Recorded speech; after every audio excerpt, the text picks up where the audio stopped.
எல்லாருக்கும் ஹாய். நான் தான் ஒரு கரை பொண்ணு. ஃபங்க்ஷன் எல்லாமே நல்லபடியாக முடிஞ்சிருச்சு. டுகெதராக எல்லாருமே டைம் ஸ்பெண்ட் பண்ணுறது ரொம்பவே நல்லா இருக்கு.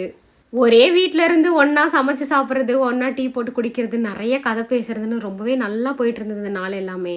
நான் எப்போ போய் என் குடும்பத்துக்கிட்ட இருந்தாலும் சரி, என் சொந்தத்துக்கிட்டே இருந்தாலும் சரி, ஹாய் சொல்லுங்கன்னு சொன்னாலே போதும், எல்லாருமே ரொம்ப சந்தோஷமாயிடுவாங்க.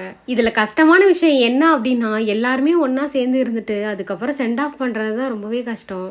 ஆனால் என்ன ஒரு மன நிம்மதியோடு இருக்கேன் அப்படின்னா, இப்போ என்கேஜ்மெண்ட் மட்டும்தான் முடிஞ்சிருக்கு. கல்யாணம் இன்னும் ஒன்று இருக்குது, அதுக்கு எல்லாருமே வருவாங்க. நீங்கள் எல்லாருமே கண்டினியூவாக என்னோட வீடியோ வாட்ச் பண்ணிகிட்டே இருங்க. ஏன் அப்படின்னா, என்கேஜ்மெண்ட்டு கல்யாணம் கிராமத்தில் பக்காவாக எப்படி நடக்குமோ அது எல்லாத்தையும் கேப்சர் பண்ணி உங்ககிட்ட கண்டிப்பாக காட்டுவேன். எல்லாருமே போகும்போது முத்தமலையை பொழிஞ்சு கொட்டிட்டாங்க. ஆனால் உண்மையுமே சொல்ல போனால் கொஞ்சம் கஷ்டமாக தான் இருக்குது. என்கேஜ்மெண்ட் எப்படா வரும்னு வெயிட் பண்ணிக்கிட்டே இருந்தேன். ஆனால் நாள் கடன்னு ஓடிருச்சு. அடுத்து கல்யாணத்துக்காக வெயிட் பண்ணுவோம். அதுவும் இப்படி தான் போக போகுது.